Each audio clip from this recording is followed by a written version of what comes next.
Bonsoir mes chers amis. Comme beaucoup de personnes, j'ai attendu la conférence de presse entre le président Trump et le boucher du Kremlin. Je fais malheureusement partie des personnes qui ne sont pas déçues, car je ne m'attendais à rien, mais vraiment à rien.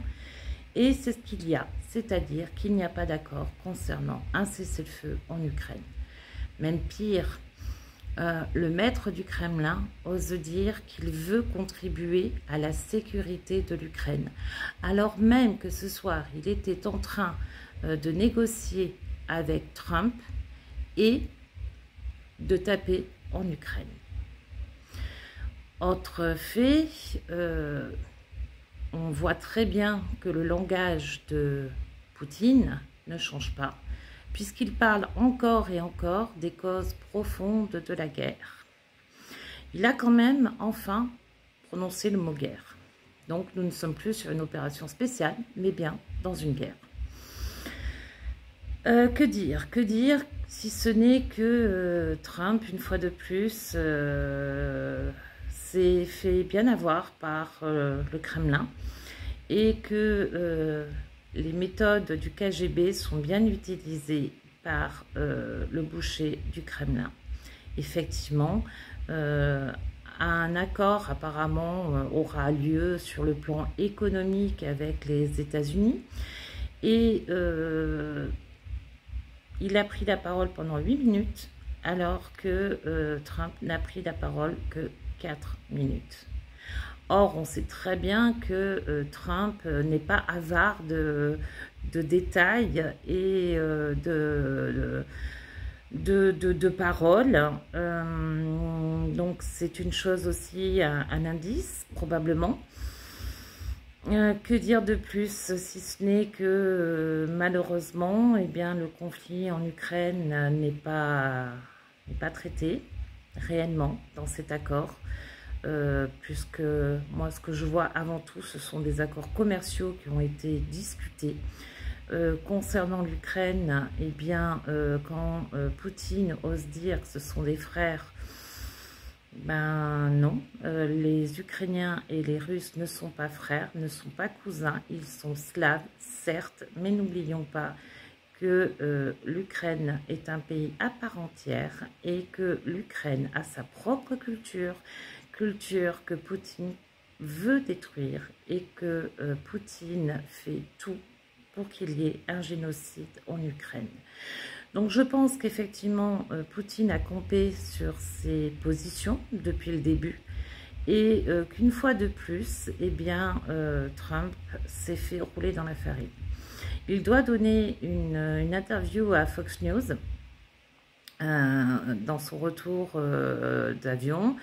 Il dit qu'il va y avoir d'autres réunions. Il indique qu'il va prévenir Zelensky et l'OTAN, donc même pas l'Union européenne, mais l'OTAN. Donc une fois de plus, l'Union européenne est mise de côté.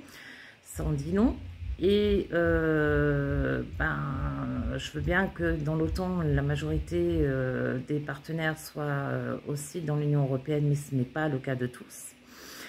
Et enfin, on se pose la question de qu'est-ce qu'ils ont pu échanger en 2h30, 3 heures de temps pour que Trump, avec une mine défaite, car il faut regarder le non-verbal, eh bien, disent qu'il n'y a pas d'accord. Moi, c'est ce que je retiens ce soir. Il n'y a pas d'accord. Ce qui signifie que la guerre est loin d'être terminée en Ukraine. Et je le déplore tout autant que vous. Je ne souhaite qu'une chose, c'est que le peuple ukrainien vive en paix. Et ce que nous avons vu ce soir est une vraie mascarade. C'est du vent. Et on nous a fait croire beaucoup de choses pendant toute la semaine. Alors, moi, je n'y ai pas cru. En revanche, ceux qui ont cru, eh bien, on voit bien que les promesses n'engagent que ceux qui y croient. Combien de temps va durer cette guerre? Personne ne le sait. Ce qui est certain, c'est que vous avez 75% des Ukrainiens qui veulent gagner cette guerre, qui ne veulent pas donner ne serait-ce qu'un centimètre carré de territoire. Je pense ce soir à tous ces soldats, à tous ces civils qui ont vu, peut-être pour les soldats, parce que c'est pas certain puisqu'ils sont sur le front, mais au moins ceux qui ont pu regarder la télé, voir l'accueil qu'a obtenu Poutine, l'accueil avec un tapis rouge, le fait que le président Trump applaudisse et lui serre la main. Je veux bien que la diplomatie demande des efforts, mais moi j'ai beaucoup de mal à voir un président serrer la main d'un boucher. Quoique, ce sont deux amis. On a pu voir effectivement que ce sont deux amis qui ont la même idéologie, la même façon de penser sur comment doit fonctionner un pays. Et moi, je suis très inquiète parce que l'Ukraine est loin de la paix. Et ce soir, je pense à tous ces Ukrainiens qui ont reçu ces derniers jours encore des Shahed, des missiles balistiques. Je pense à mes amis qui sont en Ukraine, qui se battent eux aussi sur le front, ou qui sont volontaires pour amener tout ce qu'il faut aux populations. Et je crains malheureusement que nous devions attendre encore longtemps avant que l'Ukraine soit en paix, gagne son indépendance, regagne l'ensemble de ses territoires. Maintenant, c'est à l'Europe de jouer, c'est à l'Europe de taper du poing sur la table et de s'imposer dans ces discussions et imposer Zelensky dans ces discussions. Slava Ukraini, Heroyan Slava.